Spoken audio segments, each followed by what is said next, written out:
Isya yang dimuliakan Allah Subhanahu wa taala, umat Nabi Muhammad sallallahu alaihi wasallam. Pada kesempatannya berbahagia ini,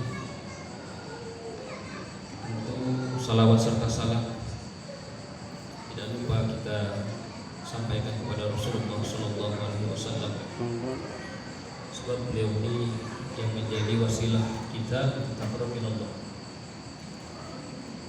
Tidak ada satu pintu untuk mendekatkan diri kepada Allah kecuali pintu itu adalah Rasulullah sallallahu alaihi wasallam. Ada hal yang menarik ketika manusia itu sudah diciptakan oleh Allah Subhanahu wa taala menjadi khalifah. Malaikat pada saat itu protes. Qalu ataj'alu fiha may yufsidu fiha wa yasfiku dima. Apakah engkau hendak menjadikan may yufsidu fiha, orang yang membuat kerusakan, wa yasfiku dima, dan menumpahkan darah? Ini ada dua kekhawatiran malaikat pada saat itu. Satu adalah kerusakan lingkungan, yang kedua adalah kerusakan hubungan. Dan kedua-duanya itu adalah tantangan kita saat ini. Satu, kerusakan lingkungan. Dua, kerusakan hubungan. Baik itu hubungan di dalam keluarga kita, hubungan antar sesama masyarakat kita, hubungan kita dengan alam raya dan lingkungan, terutama hubungan kita juga dengan Allah Subhanahu wa taala.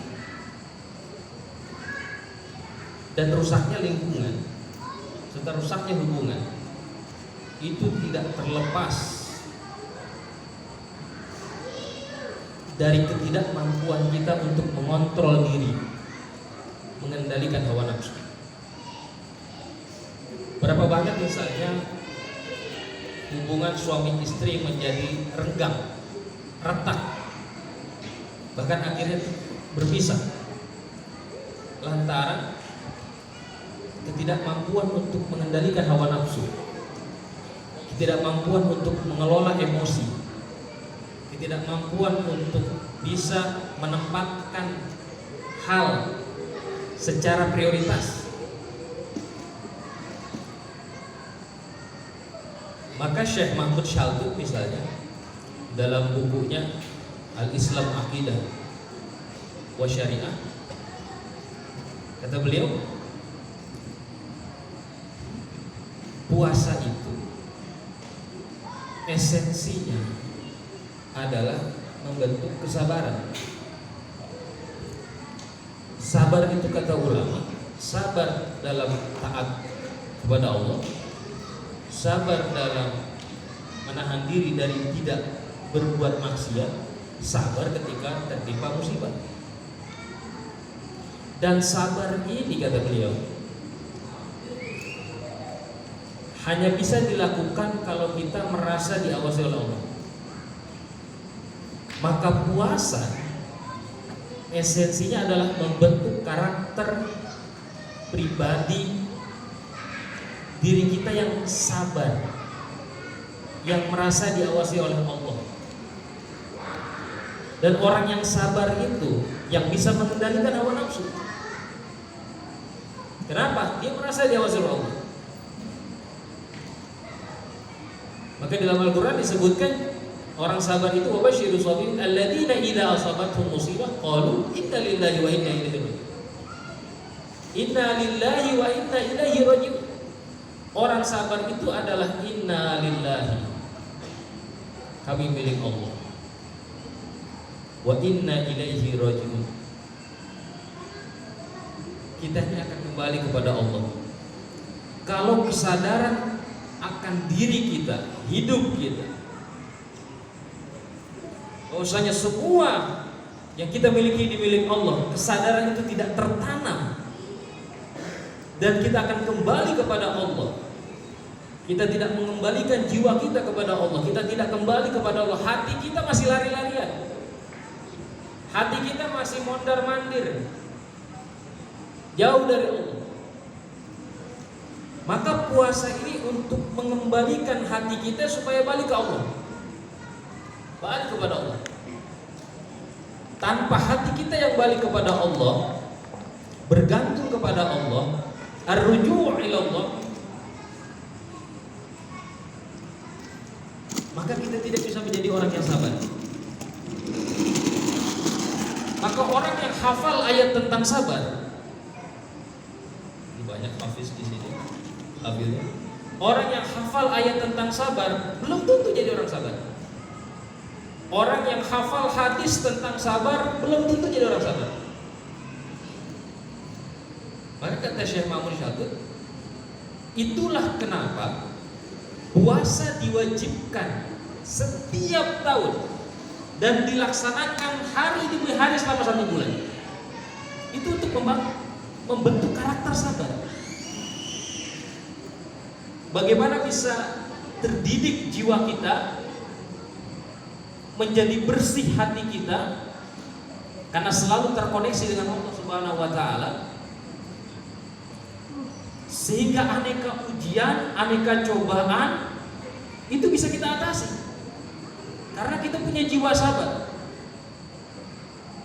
Dalam hidup itu tidak ada orang yang lepas dari ujian. Makanya kenapa ada puasa sebagai satu instrumen untuk membentuk kita, melatih diri kita agar menjadi sabar, bisa mengendalikan hawa nafsu. Dan proses mengendalikan hawa nafsu ini bukan proses temporer, bukan sewaktu-waktu.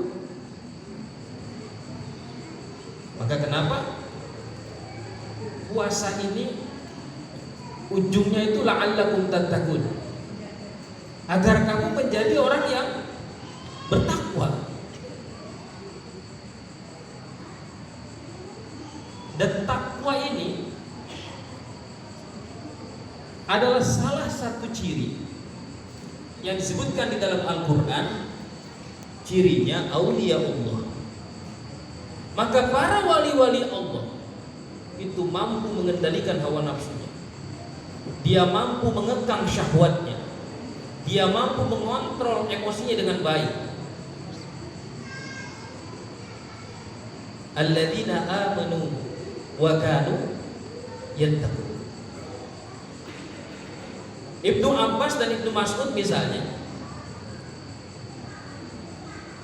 ketika ditanya siapa wali Allah itu, kata beliau, idza ru'u dzikirallah. Para wali-wali Allah ini ketika dilihat maka akan mengingatkan kita kepada Allah. Maka dari sini bisa kita katakan, orang yang melatih dirinya di bulan Ramadan untuk berpuasa sebetulnya tidak lain melatih diri agar bisa termasuk menjadi golongan waliullah. Siapa itu waliullah? Yang kalau dilihat mengingatkan kita kepada Allah.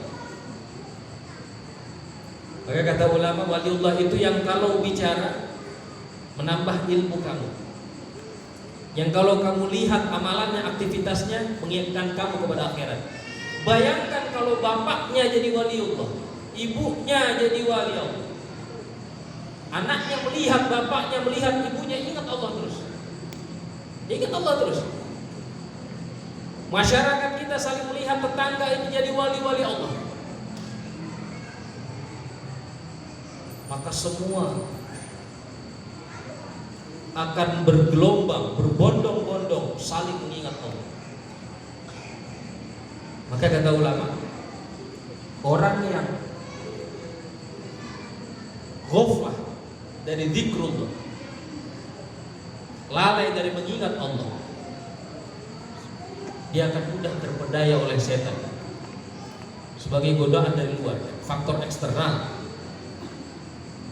Dan orang yang dia lalai zikrullah dari mengingat Allah, dia tidak mampu mengendalikan hawa nafsu. Dan ini krisis moral yang terjadi di berbagai senti kehidupan bangsa kita, di kehidupan politik, karena tidak bisa mengendalikan hawa nafsu. Akhirnya jabatan jadi tempat untuk memperkaya diri, bukan untuk memberikan kemaslahatan yang seluas-luasnya. Bidang ekonomi juga demikian. Kenapa banyak koruptor? Mereka tidak bisa mengendalikan hawa nafsu. Sudah digaji besar, tapi masih ambil hak orang lain. Ada tamak yang tidak bisa dikendalikan. Dan semua ini mesti diantisipasi. Maka setiap tahun kita berpuasa.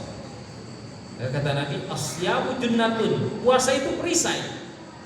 Perisai bukan hanya dari api neraka, tapi perisai dari krisis moral, perisai dari ketidakadilan sosial, perisai dari ketimpangan ekonomi, perisai dari kerusakan lingkungan yang terjadi akibat manusia yang serakah, manusia yang tidak bisa mengontrol dirinya, manusia yang tidak lagi mementingkan masyarakatnya, manusia yang kotor hatinya.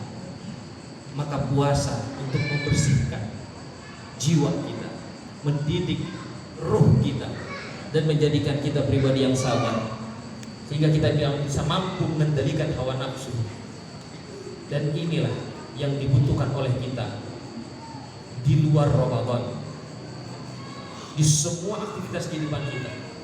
Maka daya kontrol, kemampuan mengendalikan diri dibutuhkan oleh semua kalangan, yang kaya, yang miskin, yang berpendidikan, tidak berpendidikan, semua membutuhkan daya kontrol ini.